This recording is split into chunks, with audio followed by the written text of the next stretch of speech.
লুকমান হাকিম 100 তিনি মানছেন বিদায় আল্লাহ পাক লুকমানের নামে সূরার নাম রাখছেন। লুকমান হাকিম তিনি শুধু একজন বাবা নন, তিনি একজন আদর্শ বাবা। যেই বাবা শিশুকালে তার সন্তানকে আল্লাহর পরিচয় শিখাইতেছেন, আমানতদারি রক্ষা করে তারে বড় করতেছেন। সন্তানকে লুকমান হাকিম ডাক দেয়। কেমনে ডাক দেয়? আল্লাহ ডাকটাও আমরা শোনাইছে। আল্লাহ পাক বলতেছে, দেখো আবার লুকমান তার সন্তানকে আমার পরিচয় শিখায়, আমানতদারি রক্ষা করে সন্তানকে কেমনে বড় করে, সন্তান কি বুঝাইতেছে, সন্তান কি শিখাইতেছে। দেখো লুকমান কেমনে ডাক দিছে।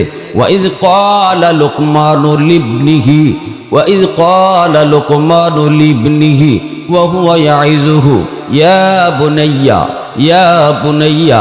আল্লাহ পাক বলতেছি, ও দুনিয়ার বাবারা, ও দুনিয়ার মায়েরা, শোনো রে, লোকমান কেন আমি আল্লাহর কাছে এত দামি, কেন আমি আল্লাহ লোকমানের নামে সূরার নাম রাখলাম? কারণ লোকমান তার সন্তানকে আমার পরিচয় শিখাইবার আগে দেখো কত সুন্দর করে ডাক দিয়েছে, ইয়া বুনাইয়া। বুনাইয়া শব্দের অর্থ হলো ও আমার বাজার, ও আমার কলিজার টুকরা সন্তান।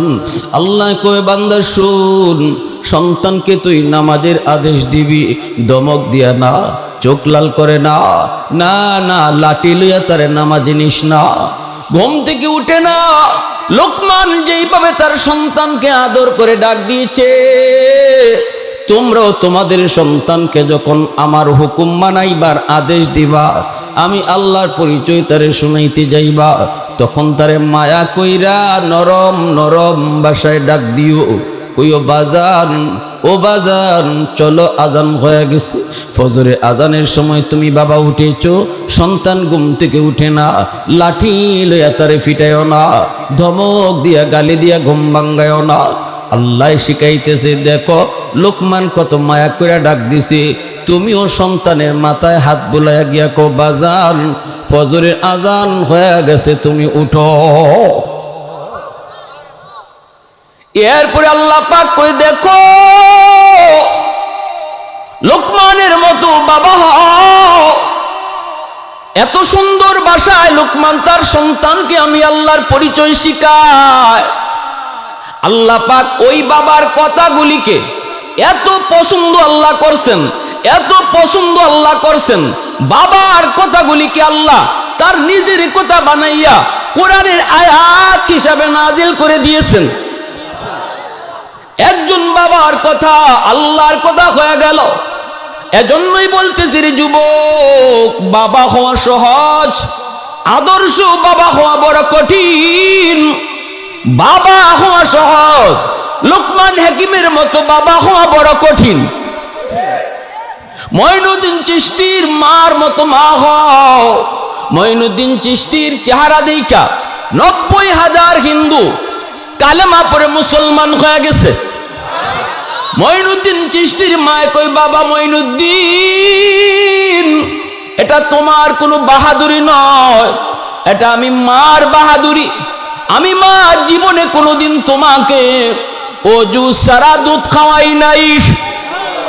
তো আওয়াজ দিয়ে কও না সুবহানাল্লাহ, আরো জোরে সুবহানাল্লাহ।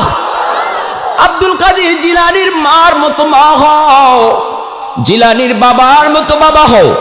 নবী আসার দরজা আল্লাহ বন্ধ করেছে, আব্দুল কাদের জিলানী আসার দরজা বন্ধ হয় নাই, মঈনুদ্দিন চিশতি আসার দরজা বন্ধ হয় নাই। শাইখে গাজীনগরী চলে গেছে, কিন্তু গাজীনগরী আসার দরজা আল্লাহ বন্ধ করে নাই। শাইখে কাতিয়া চলে গিয়েছে, শাইখে কাতিয়ার মতো আরো শাইখে কাতিয়া জন্ম নেওয়া আল্লাহ বন্ধ করে নাই। একটাই শুধু কারণ, তাদের মার মতো মা হও, তাদের বাবার মতো বাবা হও। আজও চিশতির জন্ম দিবে আল্লাহ, আজও জিলানির জন্ম হবে, আজও গাজী নগরীর জন্ম হবে। আল্লাহু আকবার, জোরে কও, আরেকটু জোরে কও, আল্লাহু আকবার। এখনো আমার মনে পড়ে, আমি যখন ছোট্ট ছিলাম, আমি যেই ফ্যামিলি থেকে বড় হয়েছি, আমার ফ্যামিলিটা কিন্তু সব জেনারেল শিক্ষিত। আমার আব্বাও জেনারেল শিক্ষিত, আমার ভাই বেরাদর সবাই জেনারেল শিক্ষিত, আমার চাচারা সবাই জেনারেল শিক্ষিত। আমার গোষ্ঠীর ভিতরে শুধুমাত্র আমি একা মাদ্রাসায়। আমার আব্বা যখন আমাকে মাদ্রাসায় দিবেন, চাচারা বাধা দিয়েছে, দাদারা বাধা দিয়েছে, আত্মীয় স্বজন সবাই বাধা দিয়েছে। আমার আব্বার কয়েকটা কথা আমার এখনো মনে আছে।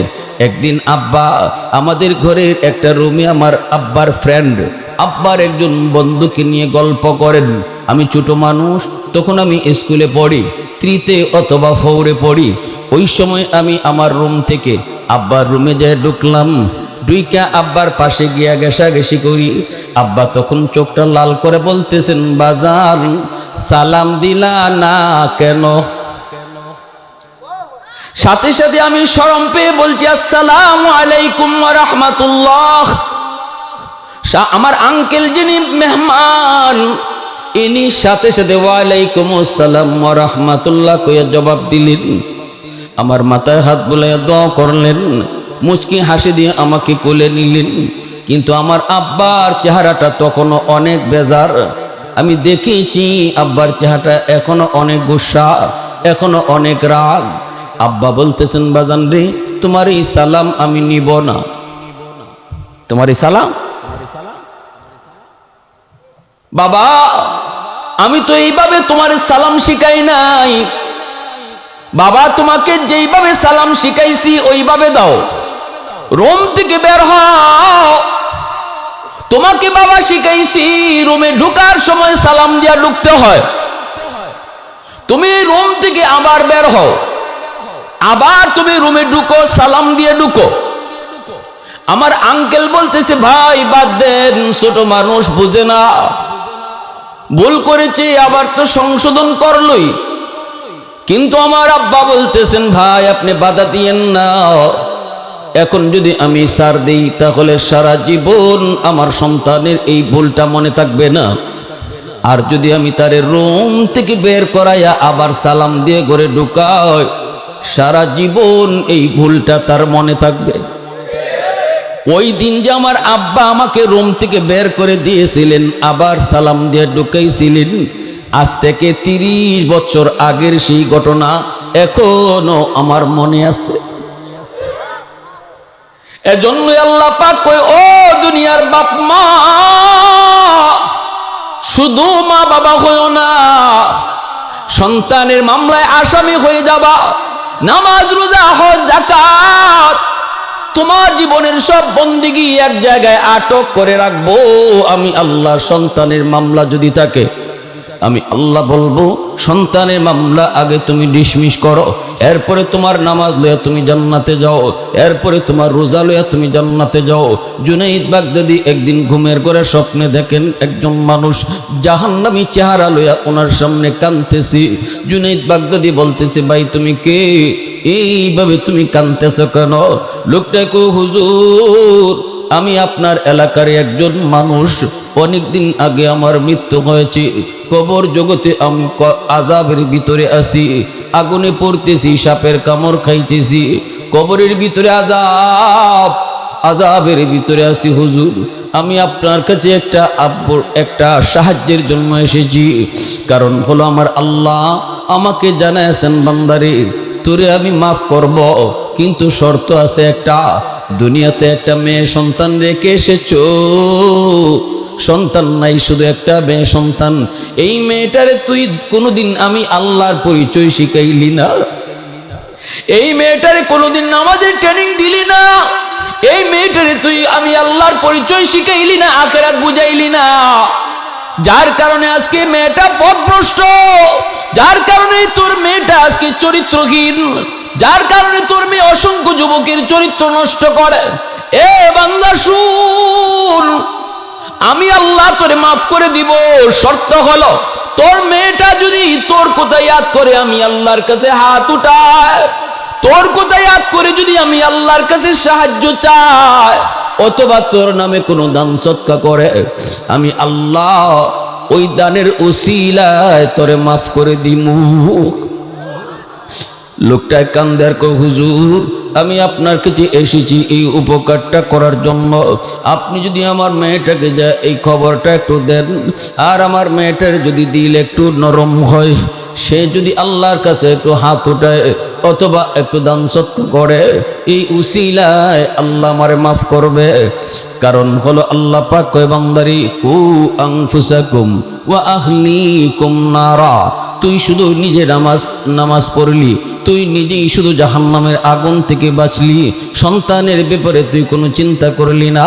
খাম খেলি সন্তানকে তুই বড় করলি, খাম খেলি সন্তানের লেখাপড়া করাইলি, নিজে বাঁচার ফিকির করলি, কিন্তু সন্তান নিয়ে ভাবলি না, বিবি নিয়ে ভাবলি না, ভাই ব্রাদার নিয়ে চিন্তা করলি না। আল্লাহ পাক কয় তোর এই নামাজ, তোর এই রোজা, তোর এই হজ, তোর এই দান সৎকার সব এক জায়গায় আটক থাকবো। সুবহানাল্লাহ, জোরে বলেন। তোর সব ইবাদত আমি আল্লাহ এক জায়গায় আটক রাখবো।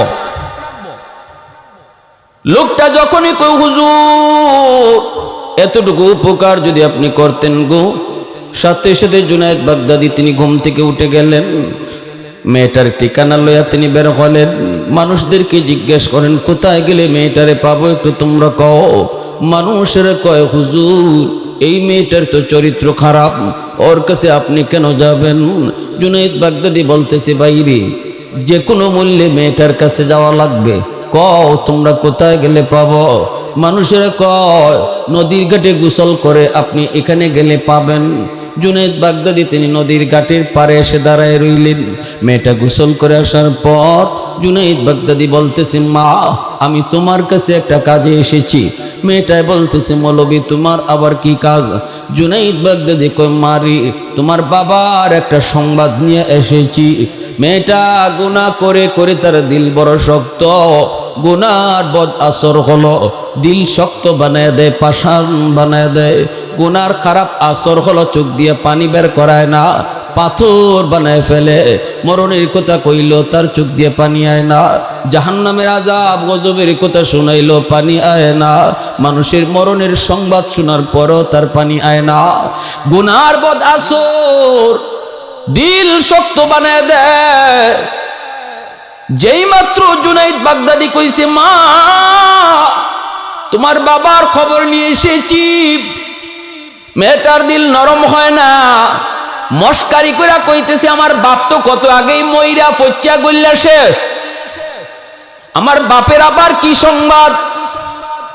জুনায়েদ বাগদাদি কয় মা তোমার আব্বা কবর জগতে ভীষণ আযাবের ভিতরে আছে রে মা। স্বপ্ন যুগে আল্লাহ আমারে দেখাইছে তোমার আব্বা আমার কাছে স্বপ্নে আইসা কান্নাকাটি করছি। আল্লাহ নাকি তোমার আব্বারে জানাই দিছে তুমি যদি তোমার আব্বার জন্য দান সৎকা করো, আল্লাহর কাছে একটু সাহায্য চাও, আল্লাহর কাছে হাত উঠাও, আল্লাহ এই উসিলায় তোমার বাবার কবরের আযাব আল্লাহ মাফ করে দিবি। এই কথা বলতে মেয়েটা মস্কারি করে উঠছে, ঠাট্টা করে উঠছে, হাসি দিয়ে উঠছে। কই তাই নাকি? বলে হ। কই ঠিক আছে নেন তাহলে বাপের রুহের মাগফিরাতের জন্য আমি এক মুষ্টি পানি দিলাম। এই কথা বইলা হাতের মধ্যে পানি উঠায় রে যুবক, জুনায়েদ বাগদাদির মতো এত বড় ওলি, এত বড় ওলি, শুধু ওলি না ওলিদের সর্দার যিনি, সুবহানাল্লাহ। কেমনে ওলি হইছে জুনায়েদ বাগদাদি? বাগদাদের বহুত বড় পাহলওয়ান ছিল, কুস্তিগির। জাতীয় পুরস্কার আজকে জুনায়েদ বাগদাদিরে দেওয়া হবে, স্বর্ণের মেডেল। কেউ কুস্তিতে পারে নাই, এক বুড়া বেটা হারাই গেছে। কয় পুরস্কার পরে দেন, আগে কোন আমার সাথে কুস্তি লড়তো। মানুষের অবাক, আমি একটু হুশ আসেনি তোমার? 100% হুশ আছে, ঠিক মতো আটতায় পারো না, লাঠি দিয়ে আটো। আর জুনায়েদ বাগদাদির সাথে কুস্তিতে লড়বা, বুঝে শুনে কও? বুঝেই কইতেছি আমি কুস্তি লড়ব। বাদশাহ কয় দিকে আও, শখ যখন উঠছে লড়ো, কিন্তু এহত আসার খাইয়া যদি মরে যাও এর দায়বার আমরার না, কাগজে স্বাক্ষর দেও।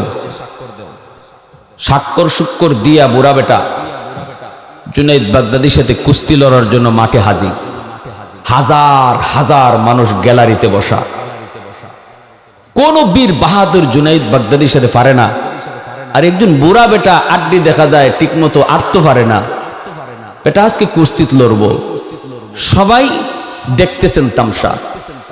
কাছাকাছি যাওয়ার পর বুড়া মানুষটা ডাক দেখো, জুনাইদ, ও জুনাইদ, তোমারে আমি চিনি কিন্তু তুমি আমারে চিনো না। জুনাইদ বাগদাদি কয়, কে তুমি? বুড়া মানুষটাই কয়, আমি হলাম নবী বংশের একজন মানুষ, আমি সৈয়দ বংশের নবীর বংশের মানুষ, এই হলো আমার বংশ। নবী পর্যন্ত বংশ শোনায় দিছে। তারপরে বলতেছেন, জুনাইদ রে, আজ আমার ঘরের 3 জন সদস্য 3 দিন যাবৎ অনাহারে, ঘরে এক মুষ্টি চাল নাই, ঘরের মধ্যে একটা রুটি বানাইবার আটা নাই, আমার 2টা বাচ্চা, আমার বউ আর আমি 4 জন আজকে 3 দিন যাবৎ না খায়া আছি। ও জুনাইদ, নবীর বংশের 4 জন মানুষের মুখে 2 মুঠি ভাত দেওয়ার জন্য আজকে যদি তুমি এই প্রতিযোগিতায় নিজে নিজে হেরে যাও, তাহলে নবীর বংশের মানুষের মুখে হাসি ফুটবো, স্বর্ণের মেডেলটা আমি পাইমু। আল্লাহু আকবার, জোরে কও। স্বর্ণের মেডেলটা আমি পাইমু, নবীর বংশের মানুষের মুখে হাসি ফুটবো। ও জুনাইদ, দেখো নিজের জীবনের সব অর্জন আজকে নবীর মায়ার মহব্বতে তুমি কুরবানি দিতে পারবা কিনা? নবীর প্রেম আর নবীর মায়ার মহব্বতে তোমার জীবনের সবচেয়ে বড় অর্জন স্বর্ণের মেডেল তুমি আজকে কুরবানি দিতে পারবা কিনা? একটু নিজের মনে তুমি জিজ্ঞেস করো। কথাটা শোনা মাত্রই জুনাইদ বাগদাদির পশমগুলা খাড়ায় গেছে। জুনাইদ বাগদাদির পশমগুলা খাড়ায় গেছে। একজন টাটকা যুবক, এর আগ পর্যন্ত জুনাইদ বাগদাদি আল্লাহওয়ালা ছিলেন না, আল্লাহর এত পাগল ছিলেন না। এই কথাটা শোনার পর তার কলিজায় কামড় দেওয়া উঠছে, পশমগুলি দাঁড়ায় গেছে। সাথে সাথে বলতেছে, আপনি টেনশন করবেন না, আজকে আমি আমার জীবনের সব অর্জন, আমার জীবনের সব সফলতা আমার নবীর মহব্বতে আমি কোরবানি দিব। কুস্তি লাগলো ঠিক, কিন্তু জুনাইদ বাগদাদি নিচে পড়ে গেলেন। বুড়া মানুষটা উপরে ওইটা হাত উঠায়া লাফাইতে শুরু করলো। দৌড়া সবাই গেল, ধরলো। মানুষেরা বলতেছে, জুনাইদ, এটা তুই কি করলি? এই বুড়া মানুষটার কাছে তুমি হেরে গেলা ইচ্ছা করে? জুনাইদ বাগদাদি কয়, আমি ইচ্ছা করে কেউ অনিচ্ছায় কিছুই বলবো না। আমি কেন এমন করেছি আমি জানি, আর আমার আল্লাহ জানে। রাতের আধারে জুনাইদ ঘুমাইছে, স্বপ্নে মরুর দুলাল রহমতের নবী জুনাইদের সাথে সাক্ষাৎ করার জন্য রাসূল নিজে হাজির হয়ে গেছে। আল্লাহ নবী আয়েশা, ওই যে উলায়াতের মুকুট, ওই যে ওলি আল্লাহদের মুকুট রাসূল নিজের হাতে জুনাইদের গলায় পরায় দিতেছে, আর বলতেছে, জুনাইদ আয় আমার বুকে আয়, আমার বংশের 4 জন মানুষের বুকে তুই আজকে হাসি ফুটাইছো। আমি রাসূল থাকতে পারি নাই, আমি নিজে দেখা করার জন্য চলে এসেছি, আয় আমার বুকে আয়। আজ থেকে তুমি শুধু ওলি না, আমি রাসূল সার্টিফিকেট দিয়ে গেলাম, জগতের ওলিদের সরদার আল্লাহ তোমারে বানায় দিছে। মুসলমানে আওয়াজে কোন আল্লাহু আকবার। এ যুবক আরো জোরে কো আল্লাহু আকবার। मैं तालिब मौला हूँ मेरे इश्क निराला, मैं तालिब मौला हूँ मेरे इश्क निराला, है जुमला जहाँ जिनकी तजल्ली से उजाला, है जुमला जहाँ जिनके तजल्ली से उजाला, मा दर्द जहाँ गैर खुदा यार नदारम, जुज़ याद खुदा ही चिदिगर कार नदारम, যদি আদে খুদা খিচি দিগর কার নাদারম। ভাইরা বন্ধুরা জন্য বলতেছিলাম, জুনাইদ বাগদাদি এত বড় অলি, অলিদের অলি, ওনার গায়ের দিকে পানি ছিটায় মারলো মেয়েটায়। মেয়েটার চরিত্র ভালো না, মেয়েটাকে দিন শিখানো হয় নাই।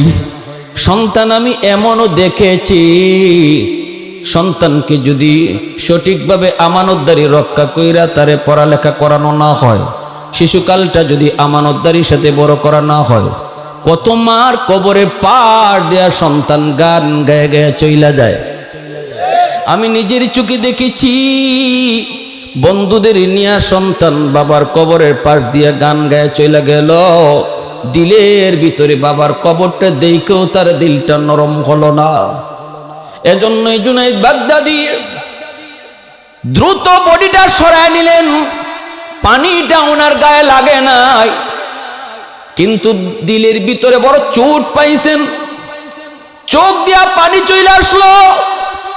জুনাইদ বাগদাদি কই, মালিক এমন বুঝি সন্তান হয় যেই সন্তানের কারণে মা বাবা নিজের সকল সুখ শান্তি কুরবানি দেয়, নিজের হায়াতটা পর্যন্ত সন্তানকে দিয়া দেয়।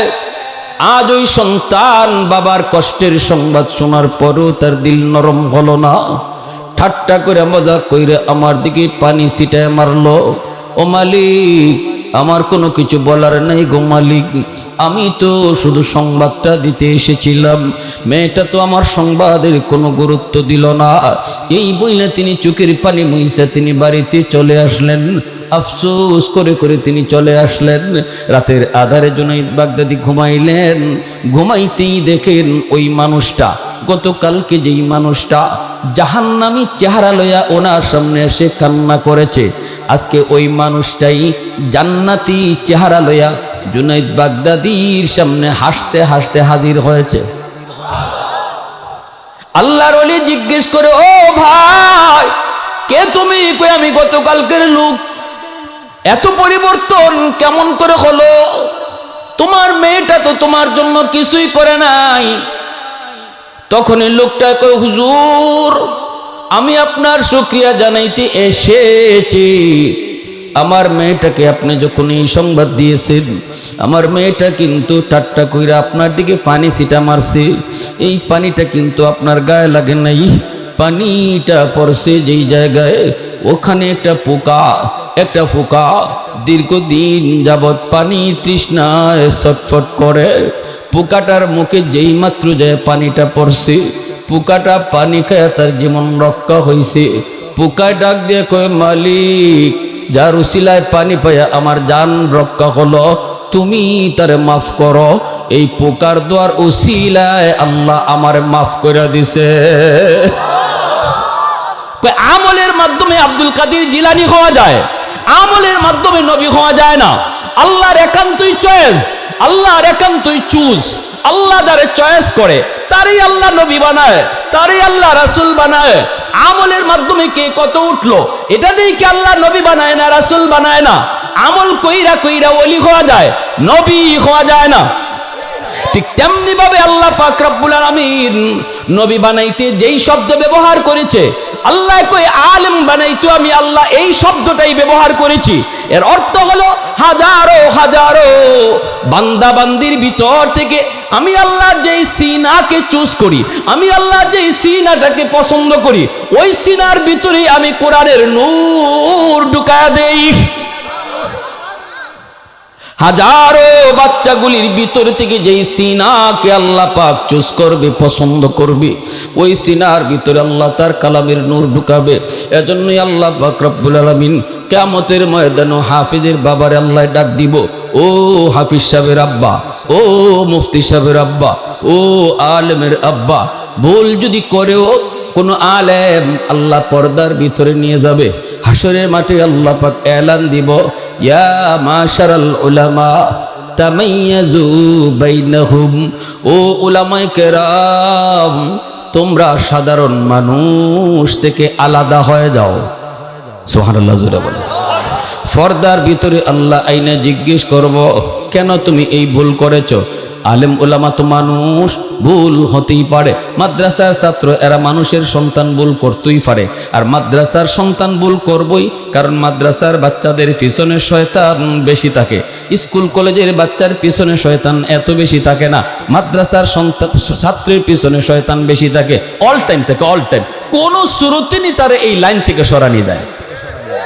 একটা স্কুল কলেজের ছেলের পিছনে শয়তান এত মেহনত করে না যতটা মেহনত করবে মাদ্রাসার একটা ছাত্রের পিছনে। শয়তানের জীবনের সবচেয়ে বড় শয়তানি হলো যদি একজন মাদ্রাসার ছাত্ররে এই লাইন থেকে আউট করতে পারে। এটা হলো শয়তানের সবচেয়ে বড় শয়তানি, এর চেয়ে বড় শয়তানি আর নাই। এটা শয়তানের লিডার যে আসে সেই সার্টিফিকেট দিছে যে একটা ছাত্ররে যদি মাদ্রাসার লাইন থেকে হরাইতে পারো তাহলে আমি ইবলিসের বাদশার কাছ থেকে তোমার পুরস্কার দেবইব। নাউজুবিল্লাহ। এজন্য মাদ্রাসার ছাত্র ভুল করবই, মাদ্রাসার ছাত্র রাস্তা দিয়ে আটার সময় কেউ একটা কুচা মারবই, মাদ্রাসার ছাত্র গাছের পাতা ছিঁড়বই, কারণ হের পিছে লাগিয়া রইছে কেমনে তার এই লাইন থেকে আউট করতো। আবার বিশেষ করে যে ছাত্র হিফজ পড়ে, হাফিজি পড়ে, এরার পিছে তো শয়তান আরো বেশি টাইম লাগায়, কারণ এ তো কোরআন হিফজ করে ফেলাইতেছে, এটা শয়তানের সুরে আগুন জ্বলতেছে। এজন্যই হিফজের ছাত্র যদি অল্প সময় সুযোগ পায়, এই নামাজের সময়টাতে সুযোগ পায় যে সে নামাজে যাইতো, এতক্ষণ কোরআন লইয়ে বই রইছে, শয়তানে চাবি দিতেছে কাম হয় না, কারণ উস্তাদের বেদ সামনে। যখনই নামাজে যাইবার একটু সুযোগ পায় 5 মিনিট, এই 5 মিনিটে কিয়ামত ঘটাইলায়, কারণ এতক্ষণ সব জমা আছিল যে এইটা এখন ফুসানি লাগবো না কি কর। এজন্য শয়তান কিন্তু বুঝে মাদ্রাসার ছাত্র ভুল করতে পারে, আলেমও ভুল হইতে পারে। এর অর্থ এই না যে এই ভুলটা আমি দেখলে পরে 4 দোকানে বইয়া গিয়া মানুষের শুনাইতাম। এর অর্থ এই না যে আমি সমাজে গায়ে গায়ে বেড়াইতাম মাদ্রাসার ফুলা আজকে এটা করছে, মাদ্রাসার উস্তাদ আজকে এটা করছে। হাসরের মাঠে আল্লাহ আলেমের দোষকে আল্লাহ গোপন রাখবো, আমি মানুষ হইয়া একজন আলেমের দোষ গোপন রাখতে পারলাম না। আল্লাহ হাসরের মাঠে কিন্তু এই কথাটাই কইব, ইয়া মাশারুল উলামা তামাইয়াজু বাইনাহুম, সাধারণ মানুষ থেকে আলাদা হও। এরপর আল্লাহ কইব কেন এই ভুল করেছ? তখনই একজন হাফেজ আলেম কোরআনের পাখি তখন আল্লাহকে বলবো, মালিক ভুল হয়ে গেছে, তোমার কোরআনের ইজ্জতের খাতিরে মাপ চাই। সুবহানাল্লাহ। আল্লাহ পাক তখন বলবে, বান্দা তোর সিনায় আমি কোরআন দিয়েছি জাহান্নামের আগুনে জ্বালানোর জন্য নয়, তোমার সিনাকে আমি আল্লাহ চয়েস করেছি জাহান্নামের আগুনে এই সিনা জ্বালাইবার জন্য নয়, যাও আমার কোরআনের ইজ্জতের খাতিরে মাফ করে দিছি। ফাকাদ গাফারতু লাকুম ওয়ালা উবালি, আল্লাহ পাক কয় আমি কারো কোনো পরোয়া করলাম না, তোমারে মাফ করে দিলাম, কারো কোনো পরোয়া করলাম না। হাদিস শরীফে আল্লাহ রসুল বলেন, আল্লাহ পাক যে আলেমরে জিগাইব কেন তুমি এই ভুল করেছ, এই কথাটা হাসরবাসী সাধারণ মানুষ কেউ দেখবেও না, কেউ শুনবেও না। সুবহানাল্লাহ। পর্দার আড়ালে নিয়ে আল্লাহ জিগাইব যেন আলেমের ইজ্জত নষ্ট না হয়, হাসরের ময়দানেও যেন সাধারণ মানুষের সামনে একজন কোরআনওয়ালার ইজ্জত নষ্ট না হয়। এজন্য আল্লাহ পাক ভুল কেন করছো এই কথাটাও পর্দার ভিতরে জিগাইব, কেউ দেখতো না, কেউ শুনতো না, কিন্তু আমি পারলাম না, আমি 4 দোকানে বইয়া যা মন চায় তাই কইলাম। এতে কইরা আরো 5 জন বাবা যে সন্তানদের মাদ্রাসায় দেওয়ার কথা আছিল, আমার বদনাম শুই না তারা তাদের সিদ্ধান্ত পাল্টাইছে। এর সম্পূর্ণ দায়ভার আমি যে বদনাম করছি আমার ঘরে আইয়া পড়ব, ঠিক কিনা জোরে কোন? আল্লাহ পাক বলতেছে, শুনো কিয়ামতের ময়দানে আল্লাহ পাক রব্বুল আলামিনের হাতে একটা মুকুট থাকবো, পাগড়ি থাকবো। নবীজি বলেন, দুনিয়াতে যেই সন্তানের মাথায় পাগড়ি পরাইলাম আমরা মানুষ, একটা ছেলের মাথায় পাগড়ি পরাইছি, ঠিক না? কিন্তু রসুল বলেন এই সন্তানের বাপ মার মাথায় পাগড়ি পরাইবেন আল্লাহ নিজের হাতে। মান করা আল কোরআন ওয়া আমিলা বিমা ফিহি উলবিসা ওয়ালিদাহু তাজান ইয়াউমাল কিয়ামা। এদিকে মনোযোগ দেন, আমি একটা প্রশ্ন করব, দেখি উত্তর কে দিতে পারেন। প্রশ্ন করব, শুনেন রসুল কি বলছেন। কিয়ামতের ময়দানে হাফেজের বাপমার মাথায়, আলেমের বাপমার মাথায় পাগড়ি পরাইবেন কে? একটু আওয়াজ দেয়া কও নাকি? আল্লাহ পাগড়িটা নিয়ে হাসরের মাঠে দাঁড়ায় থাকবো। আল্লাহ কইব, কই তোমরা বাপ মা?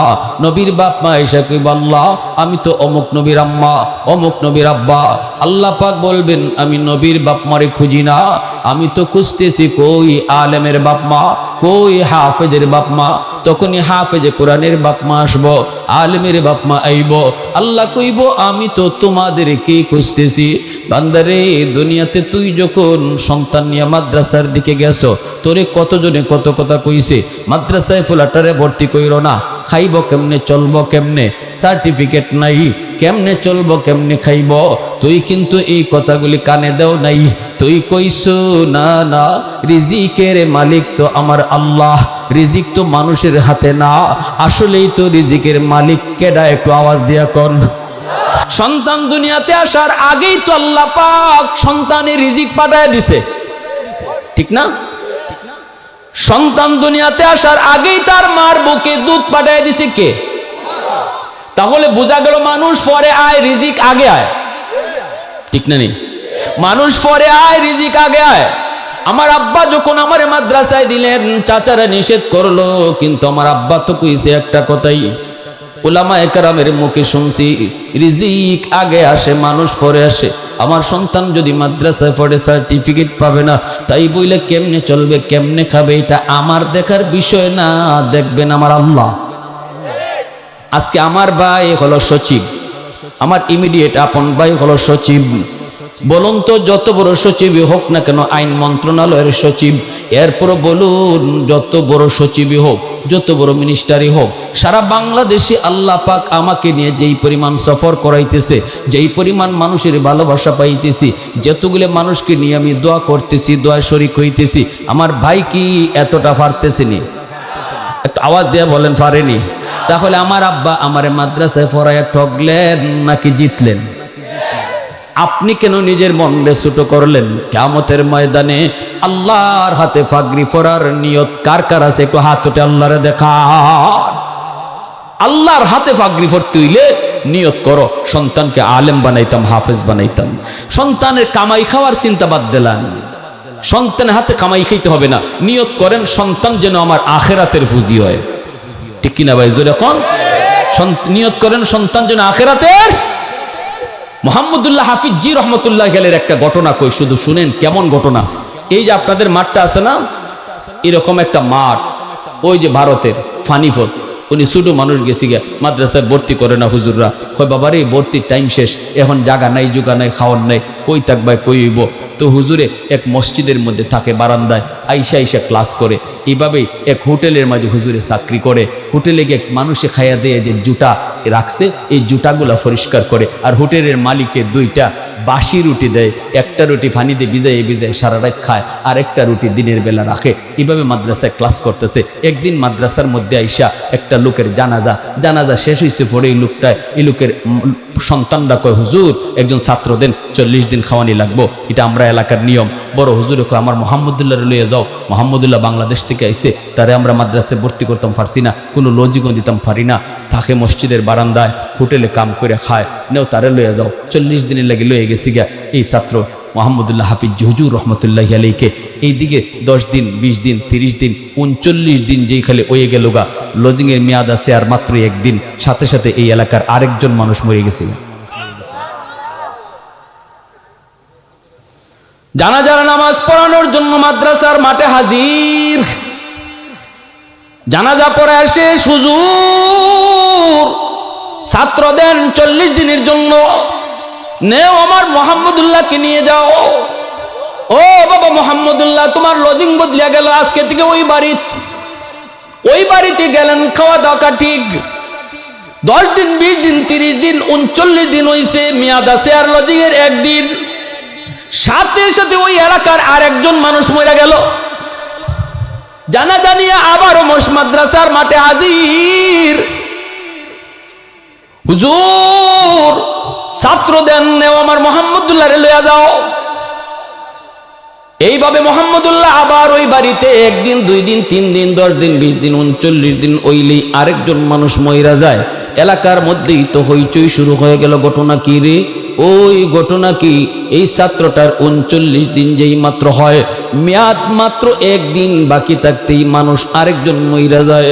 ঘটনা কি হুজুর, বড় হুজুরের কাছে এলাকার মানুষেরা এসে হাজির। হুজুর আপনি কোন কিছুই তো বুঝি না, মানুষ তো মইরা যাইতেছে, 39 দিনের মাথায় কেউ না কেউ মইরা যায়। হুজুর আপনি কোন ঘটনা কি? বড় হুজুরে কয় আমিও তো কিছু বুঝি না, আমিও তো কিছু বুঝি না। বড় হুজুরও টেনশনে পড়ছে, এলাকার মানুষও টেনশনে পড়ছে। হুজুর এইবার ঘুমাইছে, স্বপ্নে দেখে মদিনার নবী হাজির। রাসূলের সাথে কি কথা হয়েছে শুনবার ইচ্ছা কার কার আছে? একটু হাতে টানরা দেখা। আল্লাহ তুমি কবুল করো। একটা অনুরোধ শুধু আমি আপনাদেরকে করবো মুসাফির হিসাবে, আমার নবীর ঘর মাদ্রাসা, আমার আগে হুজুর আপনাদের কাছ থেকে অনেক কিছু চাইছেন, আমি মুসাফির হিসাবে আপনাদের কাছে অনুরোধ করব, হাসরের মাঠে আল্লাহর হাতে ফাগরি ফরবার নিয়তে একজন বাবা হাতটা জাগান।